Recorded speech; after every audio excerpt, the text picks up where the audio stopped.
Jewellery खरेदी करणं हा फक्त एक खर्च नाहीये, एक इमोशन आहे. आणि जिथे इमोशन्स आहेत तिथे ट्रस्ट तर हवा, हो ना? नारंग ऑर्नामेंट्स गेली अनेक वर्षांपासून डायमंड ज्वेलरी मॅन्युफॅक्चर करत आहेत आणि एवढंच नाही तर USA पर्यंत एक्सपोर्ट करत आहेत.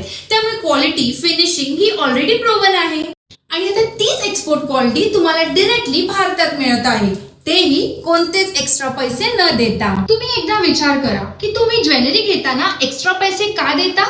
शोरूम रेंट, मिडलमॅन, ब्रँडिंग या सर्व गोष्टी तुमच्या बिलमध्ये ऍड होतात. पण इथे तुम्ही डायरेक्ट फॅक्टरी मधून ज्वेलरी घेत आहात, त्याच्यामुळे सेम क्वालिटी, सेम फिनिशिंग, फक्त प्राइस मध्ये क्लिअर डिफरन्स. सिंपल लॉजिक आहे, जो बनवतो तोच बेटर व्हॅल्यू देतो. आणि फक्त तितकंच नाही तर तुम्हाला ह्या शॉपिंगवर लॉयल्टी पॉइंट सुद्धा मिळतात. जितके जास्त शॉपिंग तितके जास्त पॉइंट्स आणि तितकेच जास्त चान्सेस गिव्ह अवे जिंकण्याचे. पॉइंट्स अर्न करा, रिडीम करा आणि डायमंड ज्वेलरी जिंकण्याची संधी मिळवा. सो स्मार्ट शॉपिंगची नेक्स्ट स्टेप अगदी सिंपल आहे. व्हिजिट करा vnarang.in आणि ज्वेलरी सोबत रिवॉर्ड्स पण कमवा.